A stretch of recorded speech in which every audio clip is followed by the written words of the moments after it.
1/2 kilo சுண்ணாம்பு வாழை மீன் எடுத்து க்ளீன் பண்ணி வச்சுருக்கேங்க. இப்போ வாழை மீன் தித்திப்பு தான் பண்ண போகிறோம். அதுக்கு இப்போது ஒரு மசாலா அரைச்சிக்கலாங்க. ஒரு மிக்ஸி ஜார் எடுத்து வச்சாச்சுங்க. இதில் பெரிய சைஸ் வெங்காயம் 2, பெரிய சைஸ் தக்காளி 2, ஒரு முடி தேங்காய், கொஞ்சம் போல் இஞ்சி, கொஞ்சம் போல் பூண்டு, 4 பச்சை மிளகா, 1/2 டீஸ்பூன் மஞ்சத்தூள், 1/2 டீஸ்பூன் குழம்பு மிளகாத்தூள். இப்போ மிக்சியில் சேர்த்து நல்லா பேஸ்ட்டாக அரைச்சிட்டு வந்துடலாங்க. எண்ணெய் சுட வச்சுங்க. கடுகு சேர்த்துக்கலாம். கடுகு பொரிஞ்சிச்சிங்க. இப்போ கருவேப்பிலை சேர்த்துக்கலாம்.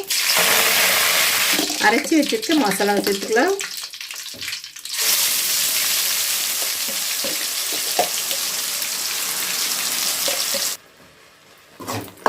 நல்லா இது போல் வதக்கி விட்டதும் இப்போ தேவையான தண்ணி சேர்த்துக்கலாங்க. நான் மிக்ஸி ஜாரியே கழுவி அதோட தண்ணி சேர்த்துக்கிறேங்க.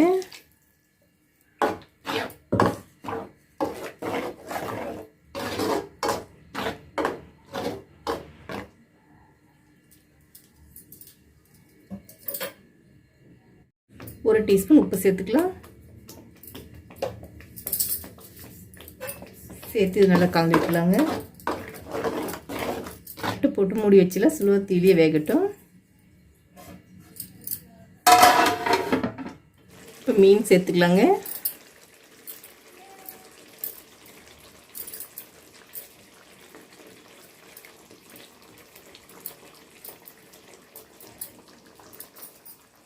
மெதுவாக ஒரு வாட்டி அப்படியே கலந்து விட்டுருலாம்.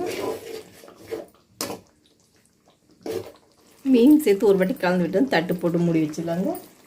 10 நிமிஷம் தீலியே இருக்கட்டும். இப்போ மெதுவாக மீனை கலந்து விட்டுக்கலாம்.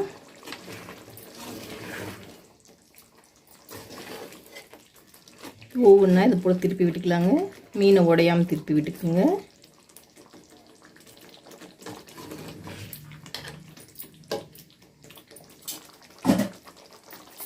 மீன் இன்னும் ஒரு 10 நிமிஷம் வேகட்டங்க. இன்னொரு தட்டு போட்டு மூடி வச்சிடலாம்.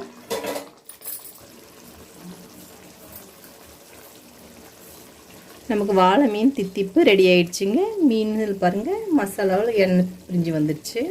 இந்த டைமில் அடுப்பு ஆஃப் பண்ணிக்கலாம்.